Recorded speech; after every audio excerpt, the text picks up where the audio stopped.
Her skin tightened like drying parchment, fine lines etching themselves into her face as if carved by invisible claws. A single gray hair emerged from her temple, twisting like a serpent through the darkness of her hair. Then another, and another, until her scalp shimmered with silver. The air in her bedroom grew thick with the scent of ozone and something older, like dust from forgotten tombs, and the faint coppery tang of blood that wasn't there before. Her breathing remained steady, unnaturally so, as decades compressed into seconds.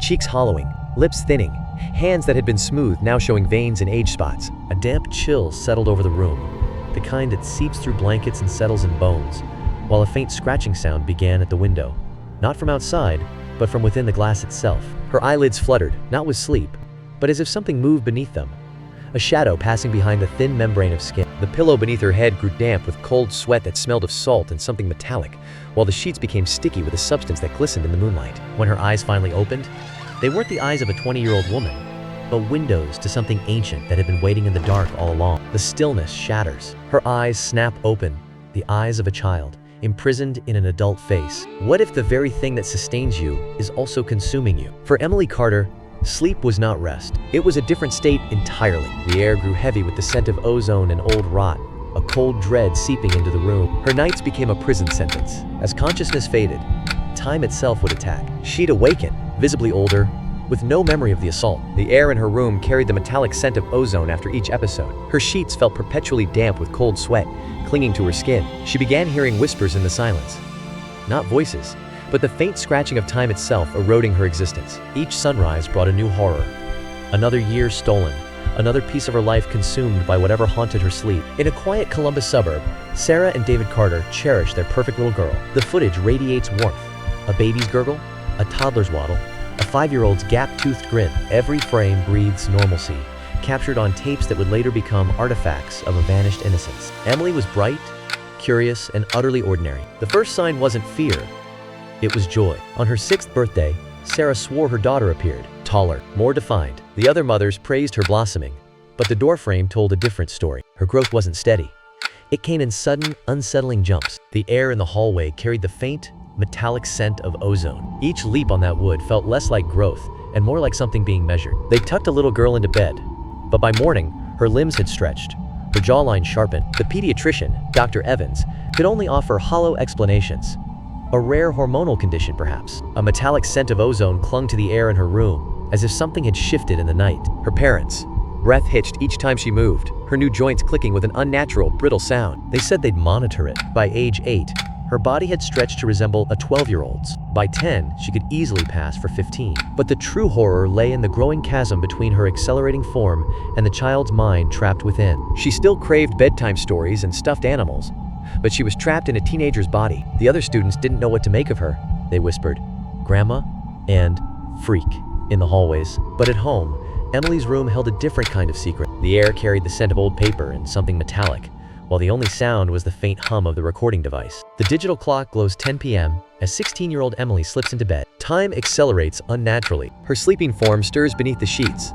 A subtle, unnatural shift. The air grows thick with the scent of damp earth and something metallic. The digital clock flickered to 6 a.m. She sat up in bed, her face now unmistakably that of a 19-year-old woman. David, a meticulous engineer, had installed cameras throughout the house. The data they captured was undeniable, a chilling impossibility that defied all reason. While she was awake, her cells remained frozen in time, neither decaying nor dividing. But the moment her brainwaves plunged into deep sleep, her cellular clock went berserk. She wasn't growing.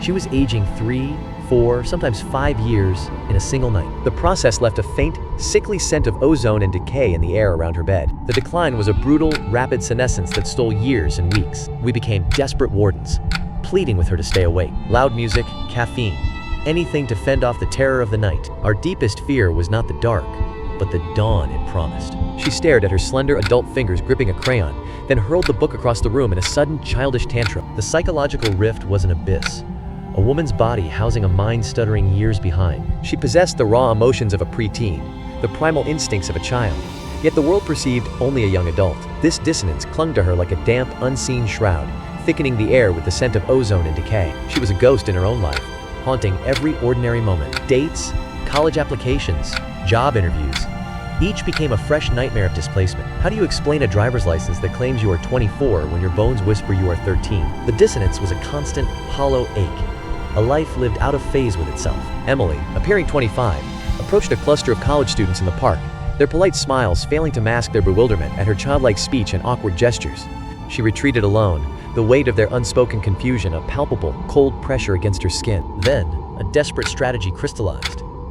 If sleep had accelerated her aging, then denying it might halt the process. The air in her apartment grew thick with the sour scent of stale coffee and creeping exhaustion, a new kind of vigil beginning. With the desperate cunning of a child, Emily willed herself into insomnia. For 72 hours, she stayed awake, and the aging ceased, yet her mind began to fray. A metallic scent filled the air as whispers, like dry leaves scraping stone, threaded through her thoughts. Through Emily's blurred vision, the world dissolved into a surreal nightmare. Shadows detached themselves from corners, moving with unnatural purpose. The air grew thick with the scent of ozone and decay, cold and damp against her skin. Her own heartbeat thundered in her ears, drowning out all but the faintest scratching sounds from the darkness. On the fourth day, without sleep, the hallucinations began. She stared into the bathroom mirror, her reflection gaunt and frozen in time. The face looking back was her own from years ago, untouched by time's passage. A metallic scent of ozone filled the air as her younger self's lips parted in a soundless whisper. For Emily, time wasn't an abstract concept.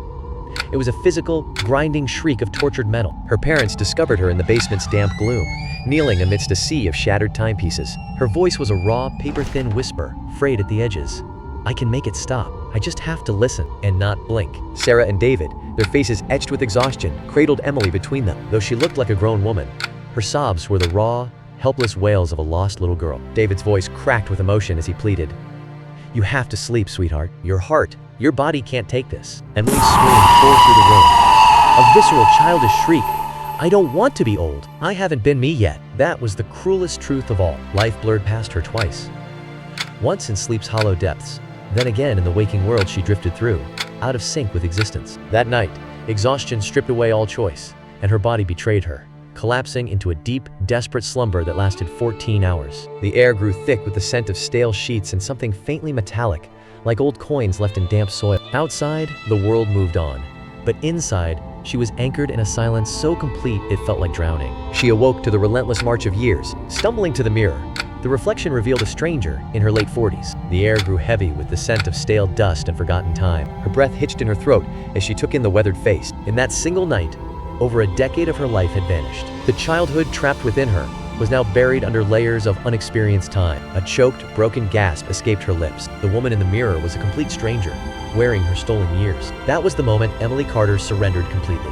The air in the room held the sterile scent of antiseptic and quiet decay. Her breathing became shallow, each exhaled whispering against the silence. In that sun-drenched stillness, the final thread of her fight simply dissolved. Her face, gentle and deeply lined, belongs to a woman in her 70s. Her white hair catches the dim light as her age-spotted hands work slowly, methodically knitting. The rhythmic click of needles is the only sound in the room. Emily is 31 years old today. According to her birth certificate, the body in that chair has lived for over 7 decades, but the mind inside, doctors estimate, stalled and fragmented by trauma and biological chaos, somewhere around the age of 10 or 11. A stale medicinal scent hangs in the air, and the only sound is the faint, rhythmic drip of a faucet from another room. Now elderly herself, Sarah visits this place where time fractured, and a primal dread takes hold. She takes Emily's withered hand, its papery skin cool and dry to the touch. Emily offers a vacant, placid smile, no recognition, before returning to her endless knitting. Her parents won the terrible battle to keep her breathing, but lost their daughter long ago. She surrendered to the storm of seconds that rages only in the dark. The youngest old woman in the world. Now she rests in perpetual stillness, the curse having finally consumed itself to ash. The relentless aging has ceased.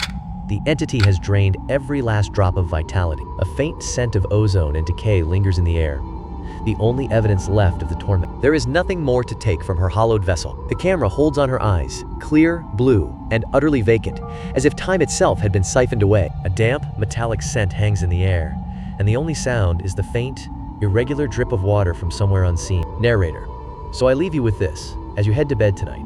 What is age? Is it the years you live, or the life you experience within them? For Emily, time wasn't a river, a thief that only prowled the night shift, working its silent trade. Its larceny was not of wallets or jewels, but of something far more intimate. It stole everything, harvesting one fragile dream at a time from the unsuspecting. And as the last stolen reverie faded, the screen held on Emily's vacant eyes until they slowly, irrevocably closed. The world dissolved into absolute darkness. From the void came a single, isolated tick of a clock. A final punctuation mark. Then, nothing. The absence of sound became a presence itself. A heavy, suffocating quiet that swallowed everything.